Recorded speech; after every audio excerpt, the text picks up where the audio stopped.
कि 1922 में मोहनजोदड़ो की खोज जो है किसने की थी। देखिए 1922 में जो है मोहनजोदड़ो की खोज जो किया गया था वो राखल दास बनर्जी के द्वारा किया गया था, और ये जो है कब यानी 1922 में किया गया था। ठीक है, और राखल मोहनजोदड़ो जो है ये किस नदी के किनारे है, तो आपको बता दें ये सिंधु नदी के तट पर इसको यानी खोजा गया था। ठीक है, और इससे पहले जो किसको खोजा गया था यानी हड़प्पा को खोजा गया था, जिसको यानी दयाराम साहनी के द्वारा 1921 में खोजा गया था। 1921 में हड़प्पा को, 1922 में मोहनजोदड़ो को। राइट, तो और इसको जो है किसने के द्वारा खोजा गया था, राखल दास बनर्जी के द्वारा, यानी ऑप्शन आपका D will be the right answer हो जाएंगे। नेक्स्ट क्वेश्चन देखिएगा, क्वेश्चन नंबर 2 आपके स्क्रीन पे। क्वेश्चन नंबर 2 में क्या कहलाता है कि कलकत्ता में एशियाटिक सोसाइटी की स्थापना जो है सो किसने की। यानी कलकत्ता में एशियाटिक सोसाइटी की जो स्थापना जो है सो किसने किया था। कनिंघम ने किया था, फ्लिट ने किया था, डीसी सरकार या आपका विलियम जॉनसन ने।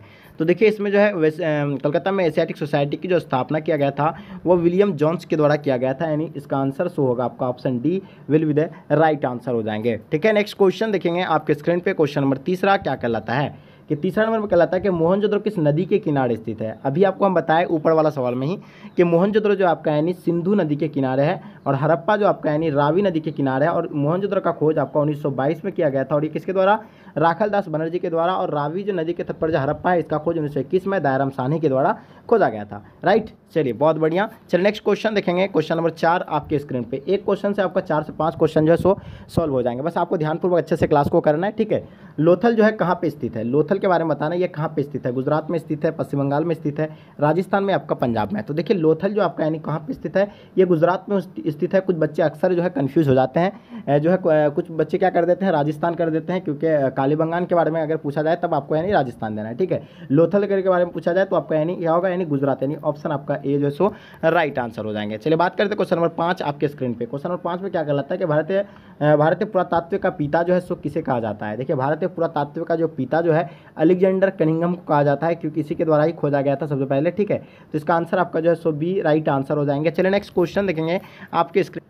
क्वेश्चन नंबर 6 में क्या कहलाता है कि कनिष्क का राजारोहण कब हुआ था। ठीक है, आपके सामने 4 ऑप्शन दिया हुआ है। तो देखिए कनिष्क का राजारोहण हुआ था वो 78 ईस्वी में हुआ था। ठीक है, इसका आंसर आपका जो है सो बी बिल्कुल एब्सोल्युटली सो करेक्ट आंसर हो जाएंगे। चलिए बात करते हैं क्वेश्चन नंबर 7 आपके स्क्रीन पे। क्या कहलाता है कि अर्थशास्त्र यानी किसने लिखा था, यानी अर्थशास्त्र जो है किसके द्वारा लिखा गया है। तो ये जो लिखा गया यानी चाणक्य कौटिल्य के द्वारा लिखा गया है। देखिए कभी कभी आपका यानी कौटिल्य ऑप्शन में नहीं रहता, चाणक्य रहता, तो आपको यानी घबराने की जरूरत नहीं है। चाणक्य या कौटिल्य कोई भी रही, उन दोनों में से आपको सो यानी आंसर देना है। ठीक है, तो इसका आंसर आपका ए जो है सो करेक्ट आंसर हो जाएंगे। चलिए बात करते हैं क्वेश्चन नंबर 8 आपके स्क्रीन पे। क्वेश्चन नंबर 8 में क्या कहलाता है कि गुप्तों के काल में कौन चीनी यात्री भारत आया था। देखिए गुप्तों के काल में जो है कौन चीनी यात्री भारत आया था, हेनसोंग आया था, इतिसिंग आया था, या आपका फाह्यान या आपका चीतन लिया आया था। देखिए गुप्तों के काल में जो चीनी यात्री आया था वो फाह्यान आया था। कौन आया था, यानी फाह्यान। तो ऑप्शन आपका क्या हो जाएगा, C will be the right answer हो जाएंगे। चलिए बात करते हैं क्वेश्चन नंबर 9 आपके स्क्रीन पे। महाभारत की रचना किस भाषा में हुई है। देखिए महाभारत की जो रचना हुई है वो संस्कृत भाषा में हुई है, क्योंकि उस टाइम जो है बहुत ज़्यादा संस्कृत चल रहे थे। ठीक है, लोग संस्कृत भाषा बहुत ज़्यादा बोलते थे और लिखते पढ़ते जो भी थे यानी संस्कृत में ही। तो इसका तो आंसर आपका डेफिनेटली यानी क्या हो जाएगा, यानी ऑप्शन ए राइट आंसर हो जाएंगे, क्योंकि महाभारत की रचना संस्कृत भाषा में। और महाभारत का जो है लेखक कौन है, यानी वेद व्यास है। जो महाभारत का युद्ध कितना दिन तक, 18 दिनों तक चला था, वो भी कहाँ, कुरुक्षेत्र के मैदान में। ठीक है, जिसमें किसका जीत हुआ था, यानी पांडव का जीत हुई थी। ठीक है, नेक्स्ट क्वेश्चन देखो, क्वेश्चन नंबर 10 आपके स्क्रीन पे।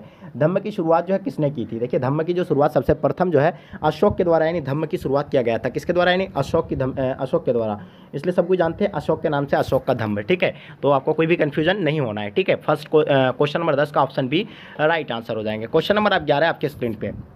क्या कहलाता है कि महावीर का बचपन का नाम क्या था, यानी महावीर का जो है बचपन का नाम सो क्या है, सिद्धार्थ था, या आपका वर्धमान था, या आपका सुधोधन था, या आपका राहुल था। देखिए महावीर का जो बचपन का नाम था वो वर्धमान था। ठीक है, बहुत बच्चे कन्फ्यूजन कर जाएंगे, सिद्धार्थ मार देंगे। सिद्धार्थ जो है गौतम बुद्ध का बचपन का नाम था, और इसका महावीर का क्या है, यानी वर्धमान, यानी ऑप्शन इसका बी राइट आंसर हो जाएंगे। ठीक है, जब अगर गौतम बुद्ध के बारे में पूछा जाएगा तब आपका सिद्धार्थ होगा, जब अगर महावीर के बारे में पूछा जाएगा तो इसका आंसर आपका क्या हो जाता है, यानी वर्धमान हो जाता है, यानी option number B right answer हो जाएंगे। चलिए बात करते हैं क्वेश्चन नंबर 12 आपके स्क्रीन पे। क्या कहलाता है कि प्रथम जन संगति कहाँ हुई थी। तो देखिए प्रथम जन संगति की अगर बात किया रहे तो ये जो है प्रथम जन संगति पाटलिपुत्र में होता है, नहीं। ठीक है, इसका आंसर आपका ऑप्शन ए जो है सो करेक्ट आंसर हो जाएंगे। बहुत बढ़िया। चलिए आप लोग एक बार जम करके अपने दोस्तों को थोड़ा सा शेयर कर देंगे, क्योंकि आपके लिए हम इतना स्ट्रगल करते तो ये आपकी रिस्पॉन्सिबिलिटी है। क्वेश्चन नंबर 13 आपके स्क्रीन पे। श्वेतंबर और दिगंबर का संबंध जो है किस धर्म से, हिंदू धर्म से है, बौद्ध धर्म से, शैव धर्म से, आपका जैन धर्म से। तो बताएंगे श्वेतंबर और दिगंबर का मतलब दिगंबर का जो संबंध है किस धर्म से है। तो श्वेतंबर और दिगंबर का संबंध जो है ये जैन धर्म से, किससे है, यानी जैन धर्म से। ऑप्शन आपका डी सो राइट आंसर हो जाएंगे। ठीक है, तो चलिए बहुत बढ़िया, आप लोग आंसर लगभग बच्चे का सो करेक्ट आ पा रहा है। ठीक है, चलिए क्वेश्चन नंबर 14 के बारे में बताना है, स्तूप की किस धर्म से संबंधित है। देखिए स्तूप जो है आपको पता होगा, स्तूप के बारे में बहुत सारे बच्चे जो है, कुछ बच्चे शैव धर्म बताएंगे, कुछ बच्चे बौद्ध धर्म बताएंगे, कुछ बच्चे ब्राह्मण धर्म बताएंगे, लेकिन ये चीज़ आपको याद होना चाहिए, स्तूप की अगर जहाँ बात आए, ठीक है, स्तूप जो किस तरह का यानी इस टाइप का स्तूप बना होता है, और ठीक है स्तूप का जो है मतलब यानी किस धर्म से संबंधित था, बौद्ध धर्म में संबंधित था, ऐसा बौद्ध धर्म यानी इसका आंसर आपका सी जो है बिल्कुल करेक्ट आंसर हो जाएंगे। ठीक है, चलिए नेक्स्ट क्वेश्चन देखेंगे आपके स्क्रीन पे, क्वेश्चन नंबर 15 जो क्या कहलाता है कि सुत्त पिटक किस धर्म से संबंधित है, यानी सुत्त पिटक किस धर्म से संबंधित है, जैन धर्म से होगा या आपका बौद्ध धर्म या हिंदू धर्म या आपका शैव धर्म से। तो जल्दी बताइए कि इसका आंसर क्या हो जाएगा, यानी सुत्त पिटक किस धर्म से संबंधित है। तो सुत्त पिटक जो है आपका यानी कौन सा धर्म से संबंधित होगा, बिल्कुल करेक्ट आंसर आपका यानी बौद्ध धर्म से संबंधित हो जाएगा, यानी ऑप्शन आपका बी राइट आंसर हो जाएंगे। क्योंकि सुत्त पिटक में क्या होता है, विनय पिटक होता है, यानी त्रिपिटक आपको समझ में आ रहा है, त्रिपिटक जो होता है बौद्ध धर्म में संबंधित था, तो जाहिर सी बात है कि ये सुत्त पिटक आ जाएगा, विनय पिटक आ जाएगा, ये सारा किस में आता है, यानी बौद्ध धर्म में। और त्रिपिटक क्यों कहा जाता है, क्योंकि 3 पिटक है उसमें, इसलिए उसको त्रिपिटक भी कहा जाता है। तो देखिए आपको इतना तो नॉलेज रखना पड़ेगा खास करके, ठीक है, ये सब चीज़ में। चलिए क्वेश्चन नंबर 16 के बारे में बताना है, बाबरनामा का क्या है, यानी बाबरनामा जो है क्या है, यात्रा वृत्तांत है या धर्म साहित्य है या आत्मकथा या आपका लोकगीत है। तो देखिए बाबरनामा क्या है आपका, यानी क्या है, एक आत्मकथा है, क्या है, आत्मकथा, यानी ऑप्शन आपका सी जो है सो एब्सोल्युटली करेक्ट आंसर हो जाएगा, यानी option C will be the right answer हो जाएंगे। चलिए बात करते हैं क्वेश्चन नंबर 17 आपके स्क्रीन पे, कुतुब मीनार का निर्माण जो है किसने आरंभ किया था।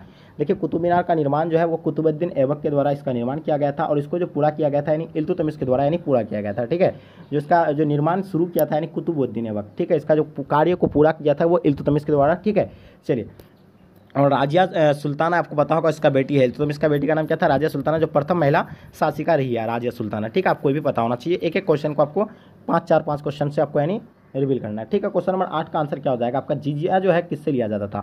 देखिए जजिया एक कर था जो किससे यानी ये कर जो है वसूले जाते थे, तो ये जिम्मियों से वसूले जाते थे, तो इसका आंसर आपका क्या हो जाएगा, यानी ऑप्शन जो है डी राइट आंसर हो जाएंगे। चलिए बहुत बढ़िया, फटाफट आप लोग आंसर देने का कोशिश करेंगे जितने सारे बच्चे हैं। 19 नंबर क्वेश्चन का आंसर क्या होगा, अंतिम मुगल सम्राट कौन था। 30 सेकंड का आपको हर क्वेश्चन में समय मिलेगा, फटाफट आप लोग आंसर बताएंगे। देखिए शाहजहां हो गया आपका, मोहम्मद शाह या आपका औरंगजेब या बहादुर शाह जफर। तो देखिए अंतिम मुगल सम्राट की अगर बात करें तो ये आपका हो जाएगा बहादुर शाह जफर, तो इसका आंसर आपका डी जो है सो राइट आंसर हो जाएंगे। ठीक है, नेक्स्ट क्वेश्चन देखिएगा आपके स्क्रीन पे, दीन इलाही संबंधित है, यानी दीन इलाही जो संबंधित है यानी किनसे संबंधित है।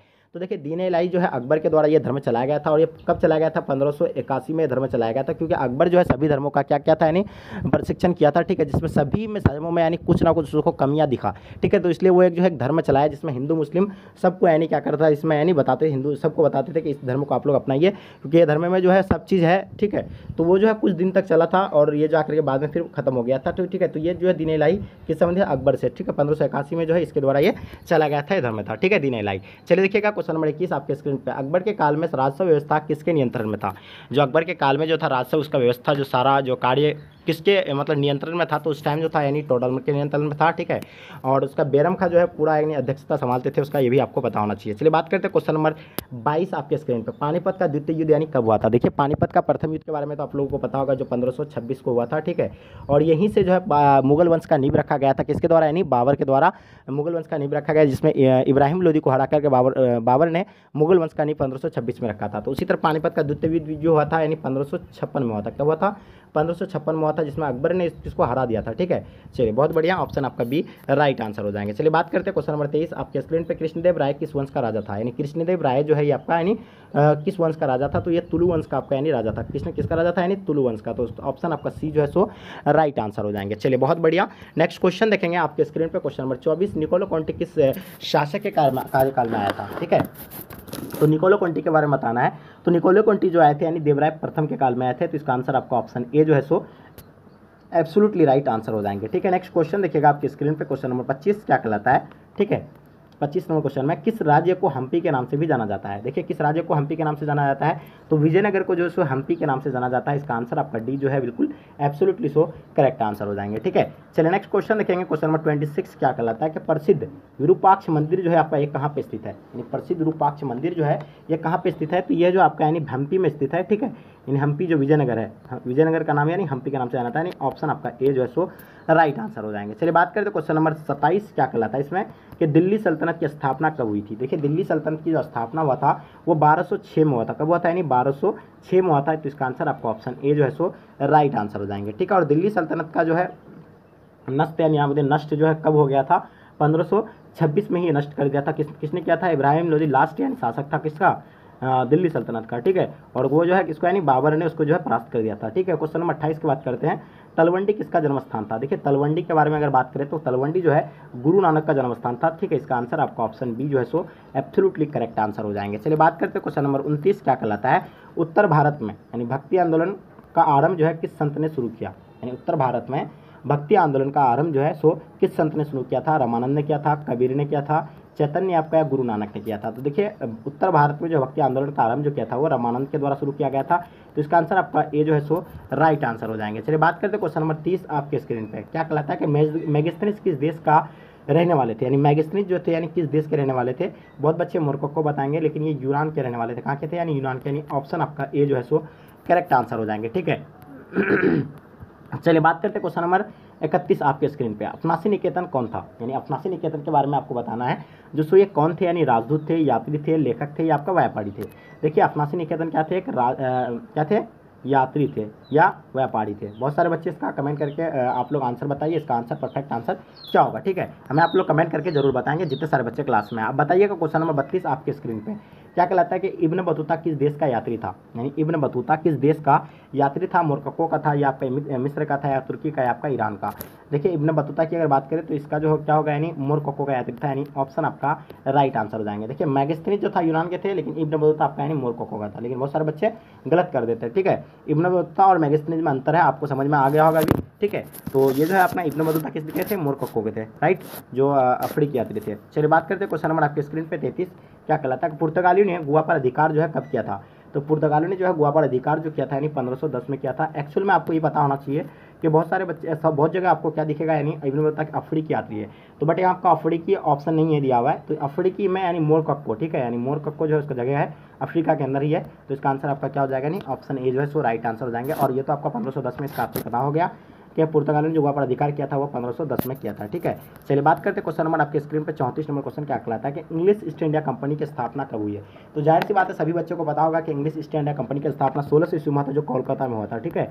इसका आंसर आपका ए जो है सो एब्सोल्युटली करेक्ट आंसर हो जाएंगे। चलिए बात करते हैं क्वेश्चन नंबर 35 आपके स्क्रीन पे, उलगुलान विद्रोह का नेता जो है कौन था। देखिए उलगुलान विद्रोह का जो नेता था यानी बिरसा मुंडा था, यानी ऑप्शन आपका D so absolutely correct answer हो जाएंगे, ठीक है। नेक्स्ट क्वेश्चन देखिएगा आपके स्क्रीन पे, क्वेश्चन नंबर 36 क्या कहलाता है कि दक्कन दंगा आयोग कब गठित हुआ था। यानी दक्कन दंगा आयोग जो है सो कब गठित हुआ था, ये जो हुआ था यानी 1875 को यानी गठित हुआ था, ऑप्शन आपका ए जो है सो एब्सोल्युटली करेक्ट आंसर हो जाएंगे। चलिए बात करते हैं क्वेश्चन नंबर 37 आपके स्क्रीन पे, कार्नवालिस कोड कब बना था।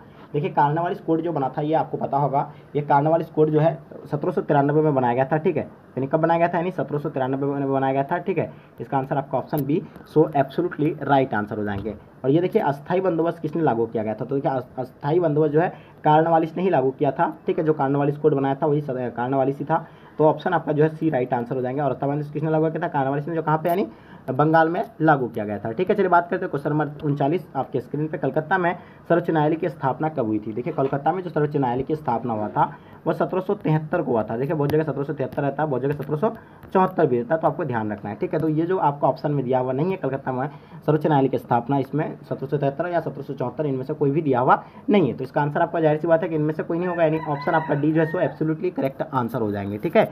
चलिए बात करते हैं क्वेश्चन नंबर 40 आपके स्क्रीन पे क्या कहलाता है कि प्लासी का युद्ध कब हुआ था। देखिए प्लासी का युद्ध के बारे में आप लोगों को पता होगा कि 1757 में प्लासी का युद्ध हुआ था, ठीक है। तो ऑप्शन में आप देख लीजिए 1757 कहाँ पे आपका, तो बिल्कुल इसका आंसर आपका करेक्ट होगा, यानी ऑप्शन आपका डी जो सो एब्सोल्युटली करेक्ट आंसर हो जाएंगे। डियर स्टूडेंट ये जितने सारे क्वेश्चन आप लोग कर रहे हैं बिल्कुल आपको डेफिनेटली एग्जाम में आपको देखने को मिलेंगे, तो बहुत बड़ी आपके लिए यानी सुनहरा अवसर है कि आप लोग यानी इतने सारे क्वेश्चन को जो है अच्छे से तरीके से यानी सॉल्व कर रहे हैं। अगर आप इन 60 यानी ये जो मॉडल पेपर है, इन मॉडल पेपर में आपको पता होगा कि इस बार का नया पैटर्न है, जो नया पैटर्न के अनुसार हम लोग तैयार किए हैं, और नया पैटर्न में कितना 60 ऑब्जेक्टिव रहेगा।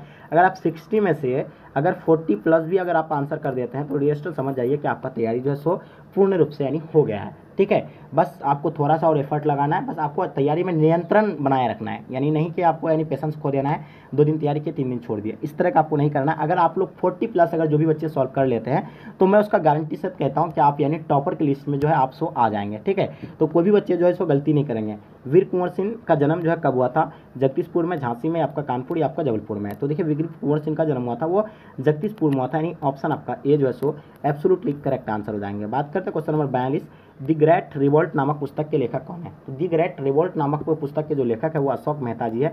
तो इसका आंसर आपका अशोक मेहता हो जाएगा। ठीक है, जो बच्चे नए हैं चैनल को आप लोग सब्सक्राइब कर लीजिएगा। प्लीज़ प्लीज़ प्लीज़ आपसे रिक्वेस्ट है कि आप लोग एक बार जम करके जरूर अपने दोस्तों को शेयर करेंगे। ठीक है, क्योंकि आपके लिए हम इतना स्ट्रगल करते तो ये आपकी रिस्पॉन्सिबिलिटी भी है। ठीक है, चलिए, और मेरा हक भी बनता है आप लोगों पे। लखनऊ के 18 सुल्तान के विद्रोह का नेतृत्व जो है किसने किया था?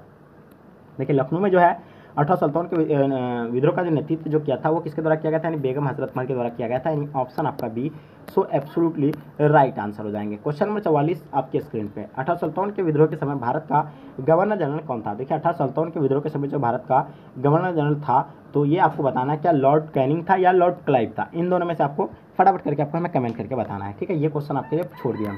नेक्स्ट क्वेश्चन आपके स्क्रीन पे, वास्को डी गामा भारत कब आया था? देखिए, वास्को डी गामा जो है भारत कब आया था? तो ये आपका 1498 में आया था। ठीक है, कालीकट बंदरगाह पे आया था जो गुजरात में है। ठीक है, सब ये आपका आंसर क्या हो जाएगा? यानी ये जो है सो एब्सोल्युटली करेक्ट आंसर हो जाएंगे। चलिए बात करते हैं क्वेश्चन नंबर 46 आपके स्क्रीन पे, कौन सा भारतीय नगर 7 द्वीपों का नगर कहा जाता है? ठीक है, जैसे कि आपको पता होगा 7 द्वीपों का नगरी जो है मुंबई को कहा जाता है, और वही 7 द्वीपों से ही जो है मुंबई के सारे लोग जो है पानी पीते हैं। यानी 7 झील है वहाँ। कितना झील है? 7 झील, और वही 7 झीलों से जो लोग वहाँ के पानी पीते हैं मुंबई से। कहाँ से? मुंबई से। तो ये तो आपको पता होगा 7 द्वीपों का नगरी मुंबई को ही कहा जाता है। चलिए बात करते हैं क्वेश्चन नंबर 47 जो बहुत ही वीवीआई क्वेश्चन है। जितने सारे आपको करा रहे हैं सभी मतलब वीवीआई क्वेश्चन है। ठीक है, तो बताइएगा गेटवे ऑफ इंडिया जो है आपका कहाँ पे स्थित है? देखिए, गेटवे ऑफ इंडिया की अगर बात करें, आप लोगों को तो पता ही होगा गेटवे ऑफ इंडिया की, क्योंकि फेमस जगह ये सब जगह का आप लोगों को तो बिल्कुल पता होना चाहिए। अगर आपको पता नहीं है तो शायद आप स्टडी से रिलेटेड मतलब स्टडी से आप जुड़े हुए नहीं है। तो ये जो है आपका मुंबई में गेटवे ऑफ इंडिया। ठीक है, चलिए इसका आंसर आपका ऑप्शन ए जो है सो राइट आंसर हो जाएंगे। गेटवे ऑफ इंडिया का निर्माण कब हुआ था? 1911 में हुआ था। ये चीज़ आपको पता होना चाहिए। चलिए बात करते हैं क्वेश्चन नंबर 48 क्या कहलाता है? 3 कठिया पद्धति किससे जुड़ी हुई है? यानी 3 कठिया पद्धति जो है किससे जुड़ी हुई थी? यानी 3 कठिया पद्धति क्या है? कर है। और ये किस क्षेत्र में जो ये कर वसूला जाता था? गन्ने के खेती में वसूला जाता था, या धान की खेती में, आपका नील की खेती में, आपका गेहूं की खेती में? देखिए, ये 3 कठिया पद्धति जो है नील की खेती से वसूला जाता था। आपको पता होगा कि चंपारण सत्याग्रह जो हुआ था, हाँ ठीक है, 1917 में, जो महात्मा गांधी के नेतृत्व में चलाया गया था, और इसी के विरुद्ध में यानी ये नील के खेती में जो है ये टैक्स वसूले जाते थे, 3 कठिया पद्धति। ठीक है, और इसी के यानी विरुद्ध में जो है महात्मा गांधी का सबसे पहला आंदोलन था चंपारण सत्याग्रह। ठीक है, चलिए आप लोगों को पता होगा। बात करते हैं क्वेश्चन नंबर 49 क्या कहलाता है कि 1919 में भारत सरकार अधिनियम को क्या कहा जाता है? बहुत सारे बच्चे तो आप लोग डायरेक्ट आंसर बताएंगे सर कि रॉलेट अधिनियम कहा जाता है, लेकिन ये इसका राइट आंसर की अगर बात करेंगे तो मॉन्टेग्यू चेम्सफोर्ड अधिनियम हो जाएगा। यानी ऑप्शन आपका बी जो है सो राइट आंसर हो जाएंगे। ठीक है, चलिए बहुत अच्छी बात है कि आप लोग इतना अच्छी तरीके से सो आंसर दे पाते हैं। बात करते हैं क्वेश्चन नंबर 50 चौरी चौरा कांड कब हुआ था? देखिए, चौरी चौरा कांड जो है उत्तर प्रदेश में हुआ था आपका ये, और ये कब हुआ था? यानी 1922 में हुआ था। कब हुआ था? यानी 1922 में हुआ था। और ये कब? 1920 के यानी असहयोग आंदोलन जो है, जब ये चौरी चौरा कांड घटा था तब उसके बाद 1920 में जो आंदोलन शुरू हुआ था उसे, उसके बाद ये स्थगित कर दिया गया था। किसके बाद? यानी चौरी चौरा कांड के बाद। ठीक है, तो ये 1922 में चला था, क्योंकि असहयोग आंदोलन में जो है लोगों ने जो है विदेशी चीज़ों का जो है सो बहिष्कार कर रहा था। ठीक है, चलिए यानी